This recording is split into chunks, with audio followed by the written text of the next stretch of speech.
In this section, we're going to take the ideas that we've learned in the previous sections and use them to solve exponential equations and then later to solve logarithmic equations. So as a review, if you have an exponential equation, these are the things you can try. We've talked about writing both sides with the same base. We've talked about changing to log form. And we've talked about changing the base. So let's go ahead and take a look at an example. So our first problem says 3 raised to the x plus 1 power is equal to 81, and we want to solve. So I know that one thing that I can do from my list is to try to write both sides with the same base. So let me see if that will work. I notice that the base on the left-hand side is 3. And so what I need to be thinking about is whether I can write 81 as a power of 3 as well. And so I can use my calculator if I need to determine that 3 to the 4th is the same thing as 81. So what I'm going to do is I'm going to leave the left-hand side of the equation as it is. And in place of the 81, I'm going to put 3 to the 4th. Now remember that in this process, when you write both sides with the same base, as soon as your bases are the same, then you can bring your exponents down and set them equal to each other. So I have x plus 1 is equal to 4. And so subtracting 1 from both sides gives me an x value of 3.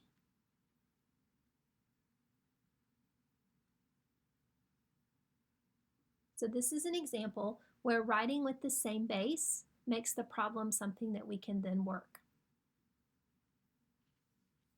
All right, let's look at another example. This one is perhaps a little more involved than the first one. We have e to the negative x squared is equal to e to the x, and that quantity is squared, times 1 over e to the third. Now I'm going to try it with the same method, trying to write both sides with the same base. So let's see. This one has a base of e, and there's really nothing that I can do to simplify. So I'm going to leave that as it is.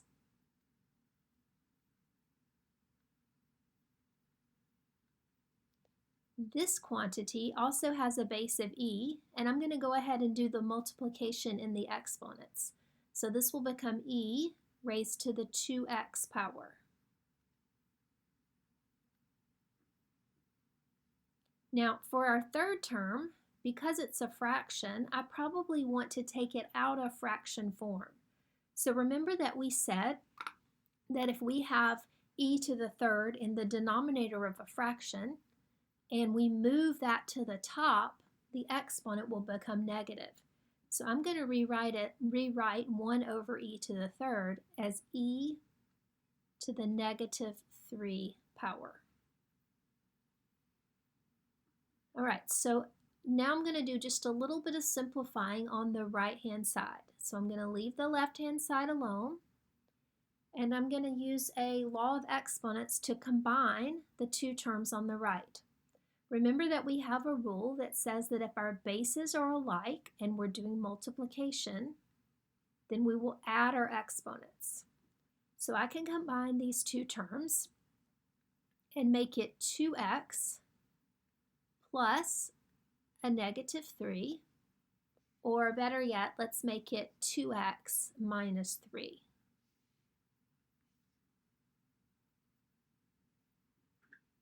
So now what we have done is we've written both sides with the same base.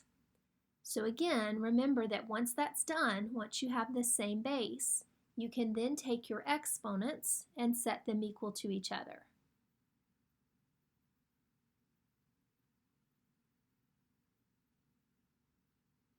So now I note that I have a quadratic equation that I need to solve. So I'm going to move everything to one side. I'm going to move this negative x squared over to the right, just because that would be a little faster than moving the other two terms to the left. So I'm going to have 0 on the left, and then I'm going to have a positive x squared, a positive 2x, and a negative 3. Now in general, on a quadratic equation, we tend to try to factor first. So let's see if this is factorable. So x squared would need to be an x and an x. To make this 3, we would need a 3 and a 1. And then in order to have my middle terms combined to give me a positive 2, I would need the bigger term down here to be positive. All right, so now we have it factored. We'll set each factor equal to 0. X plus 3 is equal to 0. X minus 1 is equal to 0. And we'll solve. So on the first one, we'll subtract 3 from both sides. On the second one, we'll add 1 to both sides. So this problem actually has 2 solutions. X is equal to negative 3 and x is equal to 1.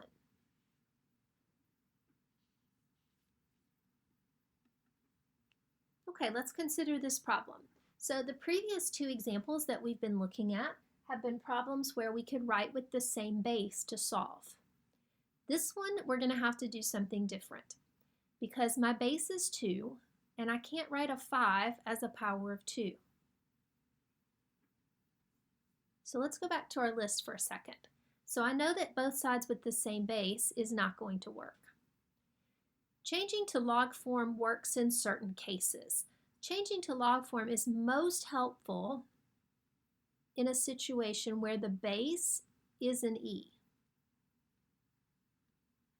Otherwise, I don't think that changing to log form tends to make things easier. Right? Our base in our problem, remember, our problem is 2 to the x is equal to 5. So we don't have a base of e. So I can eliminate that. So the only thing I have left is the change of base formula that we learned in the last section. So let's try that. Remember, change of base means that you are going to write the word log on both sides of the equation. So I'm going to put it in front of the 2 to the x, and I'm going to put it in front of the 5. Then the next step is to take the exponent and move it down to the front using your properties of logs. So we'll now have x log 2 equals log 5. And then finally, solving for x, we'll divide both sides by log 2.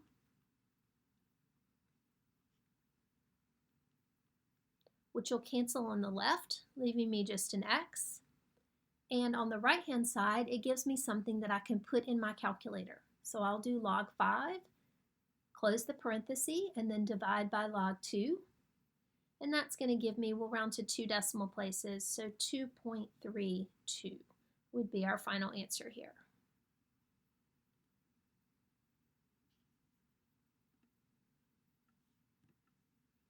All right, let's try another one. So we have 8 times 3 to the x is equal to 5. Now, this is very similar to the last problem, with the exception of having an 8 sitting out in the front. All right, so if you look at the last problem, 2 to the x is equal to 5, this is very similar, but we have this extra number in the front.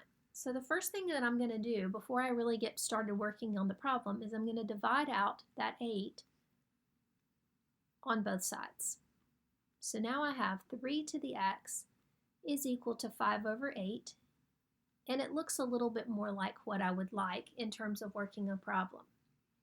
Now again, this is not a problem that has a base e, so it's not going to work to change it to log form. It is not a problem that I can write with the same base, and so my only choice remaining, again, is to use change of base. So I'm going to write the word log in front of both sides of the equation. I'm going to use my properties to bring the exponent down to the front.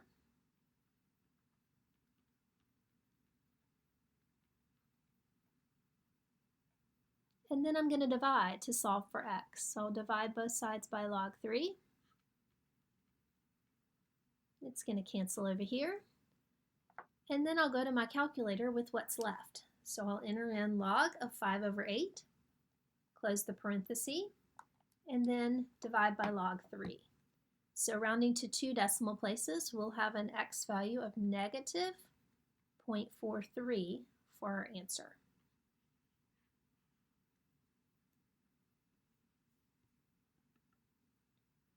All right, let's consider this problem. We're solving e to the x plus 3 is equal to 7. And I notice that as I'm looking at this problem, that I have a base of e. And we said in our things to try list that if we have a base of e, that we should be changing the thing to log form. All right, so let's try that on this particular problem.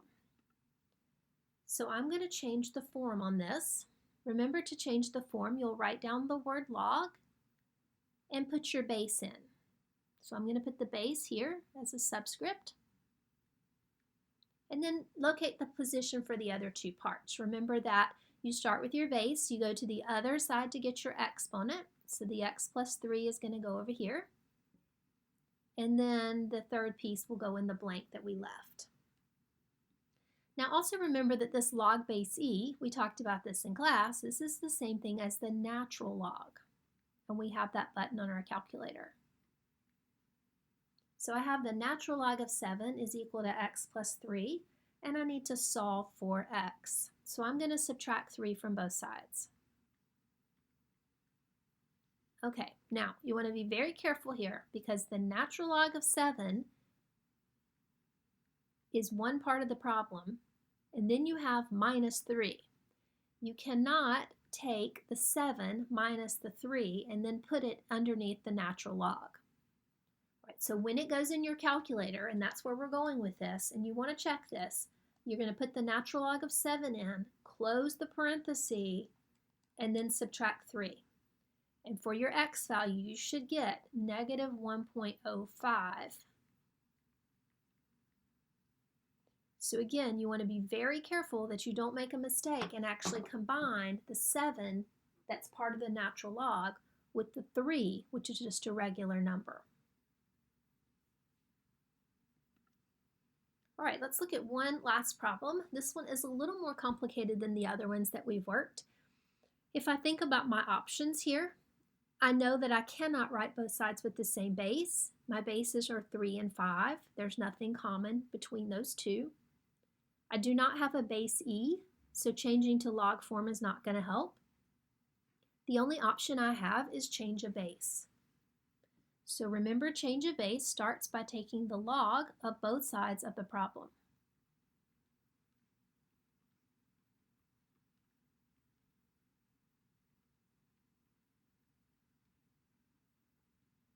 The next step is to bring your exponent to the front.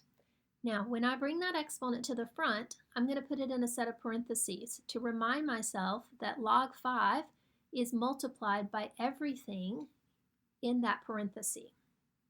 And I'm going to do the same thing on the other side. I'm pulling the exponent down, but I'm going to pull it down as a 3x plus 2 in a set of parentheses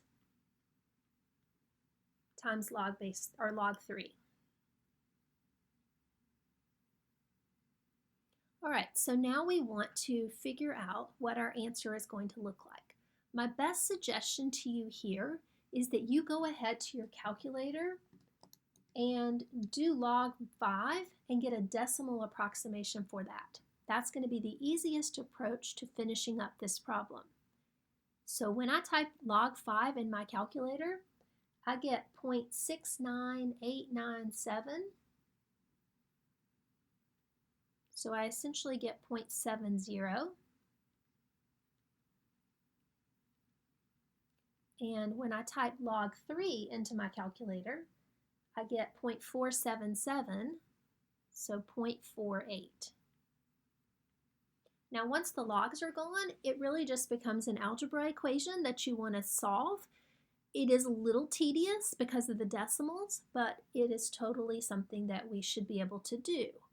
So first I'm going to distribute. So I'm going to take this 0.7 and I'm going to multiply it through that fraction, and then I'm going to take the 0.48 and multiply it through that parenthesis. Sorry, parenthesis, not fraction. All right, so 0.70 times x, 0.70x.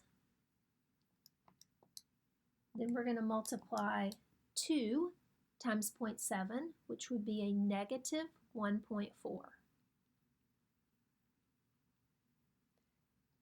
Then we're going to multiply 3x times 0.48.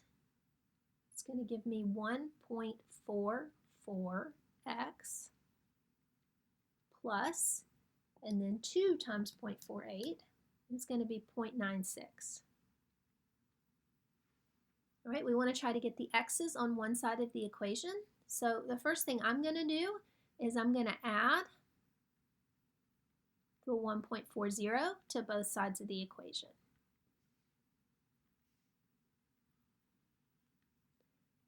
So I'm going to get 0.70x is equal to 1.44x. And then I'm going to get 2.36 when I add those two decimals together. All right, my next step is going to be to subtract, and I'm going to squeeze it in right here, this 1.44x from both sides of the equation. All right, so 0.7 minus 1.44x is going to give me negative 0.74x is equal to 2.36.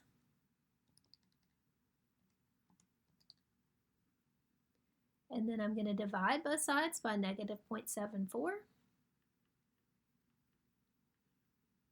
which is going to give me x is equal to, we'll round to 2 decimal places, so 3.20.